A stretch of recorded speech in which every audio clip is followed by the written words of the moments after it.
Chapter XXIX. Stories of 1. Madrasi Bhajni Mela. 2. Tendulkar's father and son. 3. Dr. Captain Haight. 4. Vaman Narvekar. This chapter described other interesting and wonderful stories of Sai Baba. 1. Madrasi Bhajni Mela. It was in the year 1916 that a Madrasi Bhajni Mela, party of the Ramdasi Panth, started on a pilgrimage to the holy city of Banaras.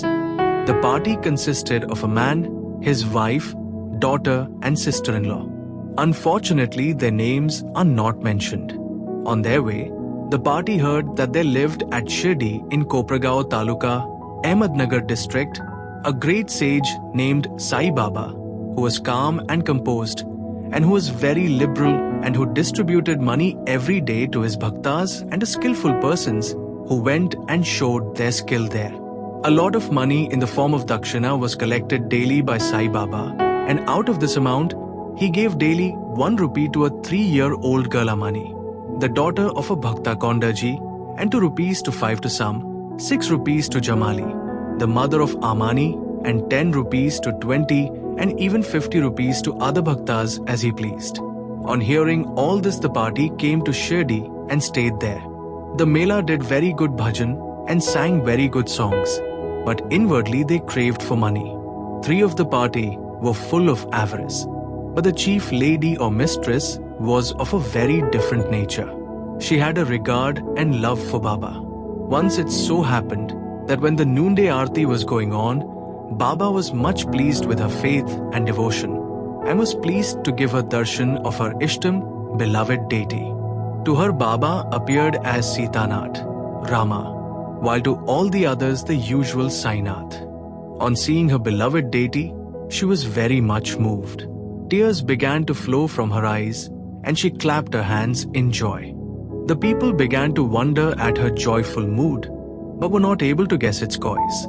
Late in the afternoon, she disclosed everything to her husband. She told him how she saw Shri Rama in Sai Baba.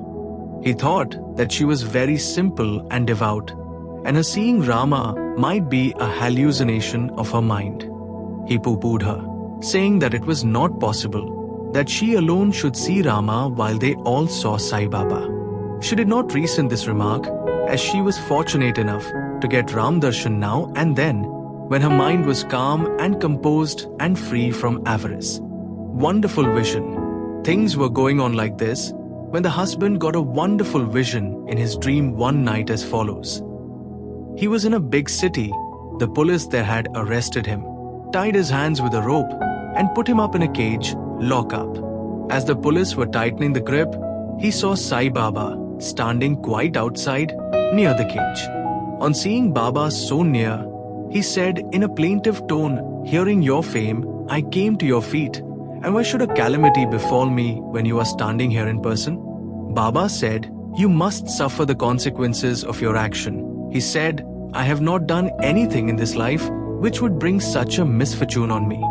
Baba said, "If not in this life, you must have committed some sin in your past life."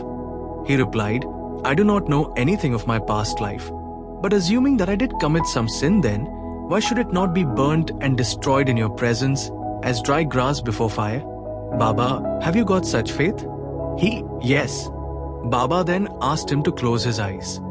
No sooner did he shut them than he heard a thumping sound of something falling down. And opening his eyes, he saw that he was free and the police had fallen down, bleeding. Being much frightened, he began to look at Baba, who said, "Now you are well caught. Officers will now come and arrest you." Then he begged, "There is no other savior except you. Save me anyhow." Then Baba again asked him to close his eyes. He did so, and when he opened them, he saw that he was free, out of the cage, and that Baba was by his side. He then fell at Baba's feet. Baba then asked him, "Is there any difference between this namaskar and your previous ones? Think well and reply." He said, "There is a lot of difference. My former namaskaras were offered with the object of getting money from you, but the present namaskar is one offered to you as God. Besides, formerly I thought resentfully that you, being a Mohammedan, was spoiling us, the Hindus. Baba, do you not believe in your mind in Mohammedan gods? He said, no. Then Baba said, have you not got a panja, emblem of hand, in your house, and do you not worship the same in Tabat, Muharram festival? Also there is in your house another Mohammedan deity by name Kadbibi, whom you propitiate and appease on your marriage and other festivals. Is it not so? He admitted all this.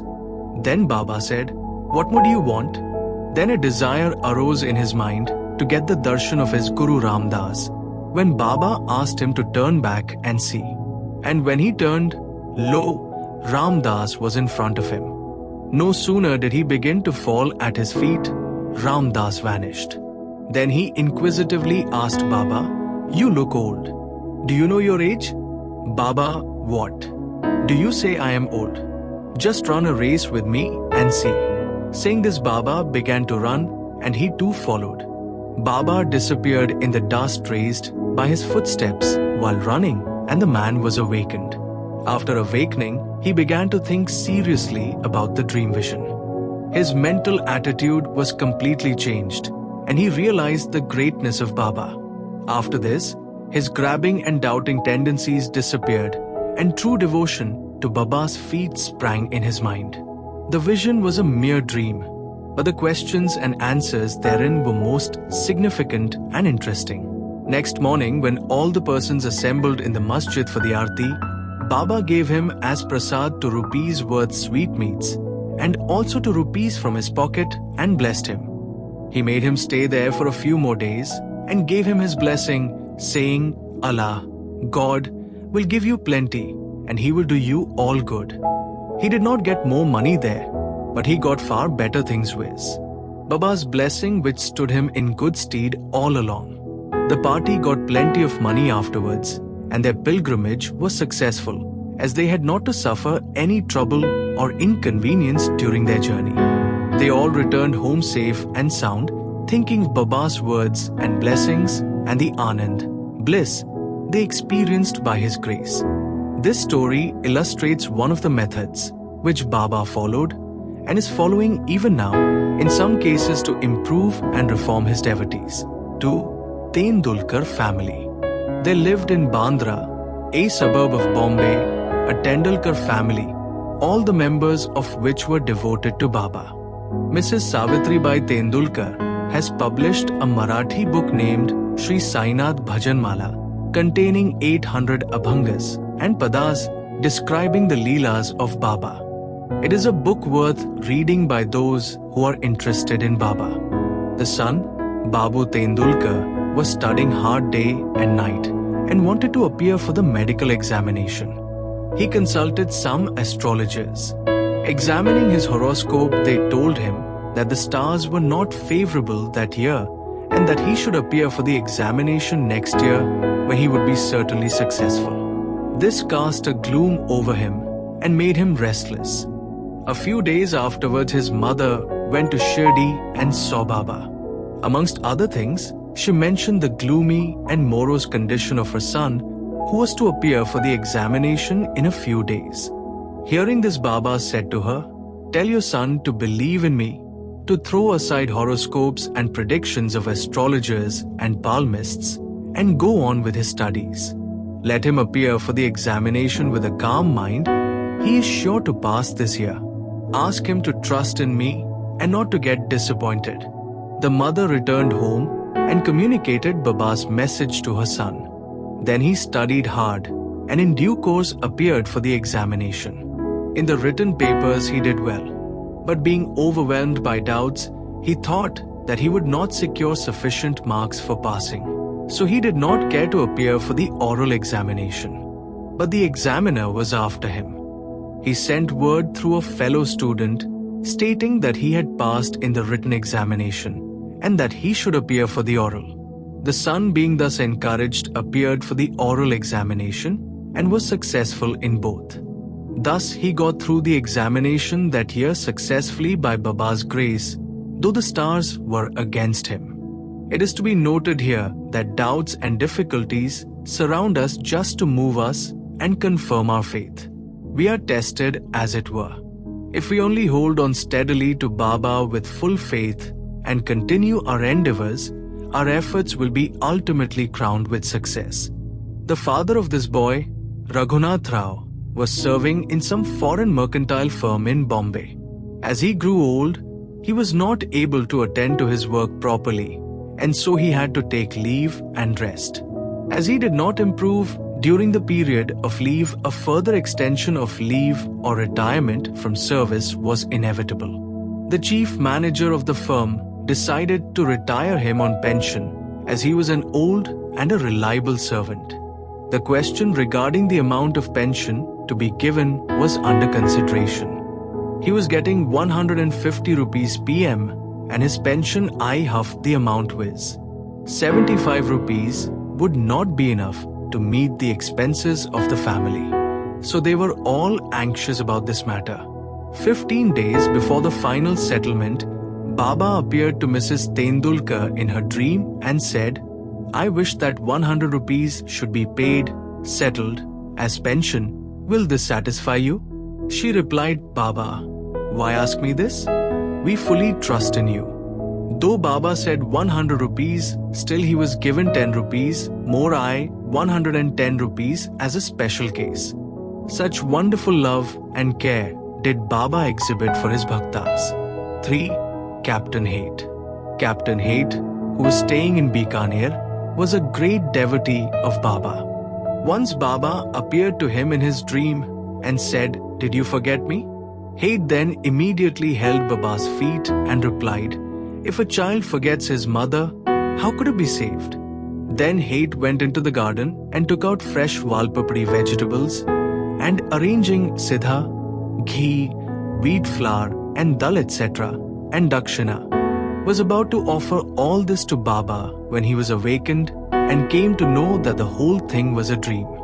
Then he decided to send all these things to Baba at Shirdi. When he came to Gwalior some days afterwards, he sent 12 rupees by money order to a friend with instructions that 2 rupees should be spent in buying siddha articles and valpapri vegetables, and those should be offered to Baba with 10 rupees as dakshina.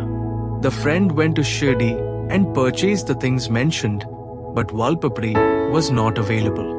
In a short time, a woman turned up with a basket on her head, which curiously enough contained the vegetables. It was purchased, and then all the things were offered to Baba on behalf of Captain Hate. Mr. Nimonkar prepared the navedya, rice and valpapri vegetables next day and offered the same to Baba. All the people were surprised to see that Baba, while dining, took and ate valpapri and did not touch rice and other things. Hate's joy knew no bounds when he heard of this from his friend. Consecrated rupee. At another time, Captain Hate wished that he should have in his house a coin of rupee consecrated by Baba with his touch. He came across a friend who was bound for Shirdi. With him, Hate sent his rupee. The friend went to Shirdi and after the usual salutation gave first his dakshina, which Baba pocketed. Then he gave Hate's rupee, which Baba took in his hand and began to stare at it. He held it in front, tossed it up with his right thumb and played with it. Then he said to the friend, "Return this to its owner with the prasad of Odia. Tell him that I want nothing from him. Ask him to live in peace and contentment." The friend returned to Gwalior, handed over the consecrated rupee to Hate, and told him all the age 0 happened at Shirdi. This time Hate was much pleased and realized that Baba always encouraged good thoughts, and as he wished intently, Baba fulfilled the same accordingly. 4. Vaman Narvekar. Now let the readers hear a different story. A gentleman named Vaman Narvekar loved Baba very much. He once brought a rupee. On one said, obverse, of it were engraved the figures of Rama, Lakshman and Sita, and on the other, reverse, side was engraved the figure of Maruti with folded hands. He offered it to Baba with a hope that he should consecrate it with his touch and return it to him with Udi.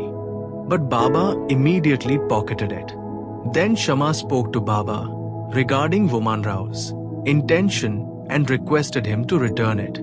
Then Baba spoke in the presence of Vaman Rao as follows. Why should it be returned to him?